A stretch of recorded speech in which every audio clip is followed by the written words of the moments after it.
Assalamualaikum warahmatullahi wabarakatuh. Saya Melati Kusuma Ningtyas bersama dengan dua rekan saya Nurmaidah Harahap dan Kevin Bondan Prayogo akan menampilkan video tentang klasifikasi perilaku anak ADHD.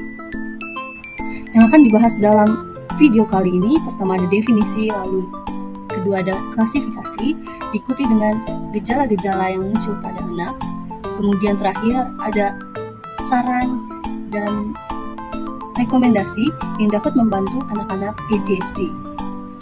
Menurut Diagnostic and Statistical Manual of Mental Disorder edisi kelima atau DSM 5th edition, ADHD atau Attention Deficit Hyperactivity Disorder adalah gangguan neurobehavioral yang ditandai dengan pola persisten dan inatensi dan atau hiperaktivitas, impulsivitas yang mengganggu fungsi atau perkembangan. ADHD diklasifikasikan ke dalam 3 bagian. Yang pertama ada dominan inattentif, yang kedua dominan hiperaktif impulsif, dan yang ketiga adalah kombinasi di antara kedua klasifikasi sebelumnya. Di sini saya Melati Kusuma Ningtyas akan menjelaskan klasifikasi dominan inattentif. Kemudian dilanjutkan dengan dominan hiperaktif impulsif yang akan dijelaskan oleh teman saya Nurmaidah Harahap dan ditutup dengan klasifikasi kombinasi yang dijelaskan oleh teman saya Kevin Bondan Prayogo. Selamat menyaksikan. Klasifikasi dominan inattentif. Gejalanya muncul sebelum usia 12 tahun. Cenderung terjadi di berbagai situasi dan mengganggu aktivitas sosial, akademik, atau pekerjaan secara signifikan. Anak berkemungkinan besar termasuk dalam klasifikasi inattentif jika perilakunya memenuhi kriteria untuk inatensi selama 6 bulan terakhir. Di antaranya seperti anak dengan ADHD akan sering gagal mempertahankan perhatian dan bersikap ceroboh. Kemudian seringkali mengalami kesulitan dalam mempertahankan perhatian pada satu tugas atau aktivitas.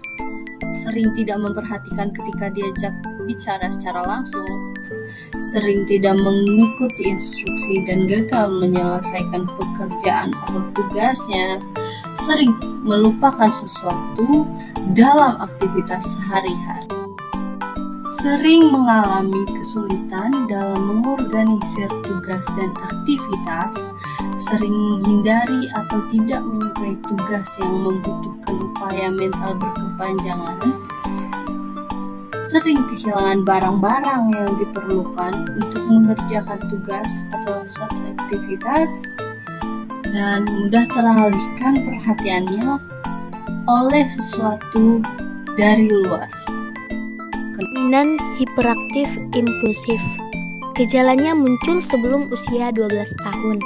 Cenderung terjadi di berbagai situasi dan mengganggu aktivitas sosial, akademik, atau pekerjaan secara signifikan. Anak berkemungkinan besar termasuk dalam klasifikasi jika memenuhi kriteria untuk perilaku hiperaktif dan impulsif selama 6 bulan terakhir. Di antaranya seperti sering gelisah dengan menggerakkan tangan atau kaki atau menggeliat di kursi, sering meninggalkan tempat duduk di situasi ketika seharusnya tetap duduk, sering berlari ke sana kemari atau memanjat secara berlebihan dalam situasi yang tidak sesuai, sering mengalami kesulitan untuk bermain atau terlibat dalam kegiatan santai secara tenang, sering seperti dikendalikan oleh mesin penggerak atau tidak dapat diam untuk waktu yang lama, sering bicara berlebihan, sering menjawab pertanyaan secara terburu-buru sebelum pertanyaan selesai diajukan, sering mengalami kesulitan atau menunggu giliran, sering menyela atau mengganggu orang lain.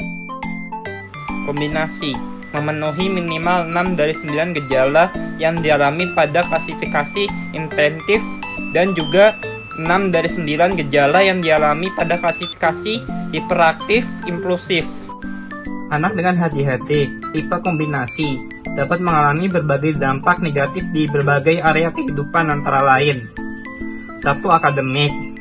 Prestasi belajar rendah, kesulitan mengikuti instruksi guru, sering lupa mengerjakan tugas, sering membuat kesalahan karena kurang teliti, sulit berkonsentrasi dalam waktu lama, 2. Perilaku.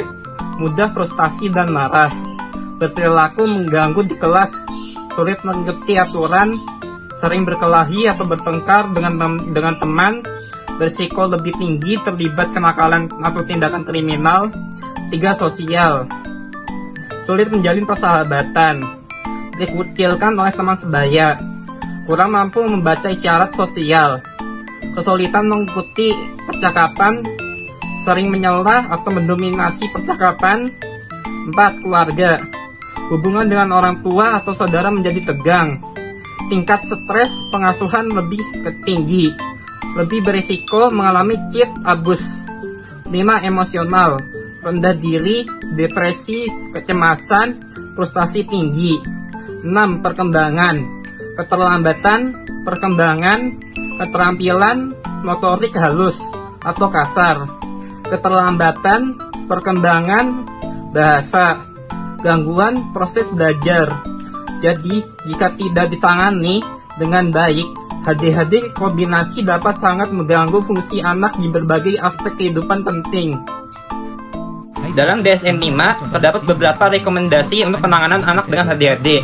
1. Psikoedukasi dan konseling. Memberikan edukasi kepada anak, orang tua, dan guru tentang ADHD, serta memberikan konseling untuk meningkatkan keterampilan mengatasi gejala. 2. Terapi perilaku.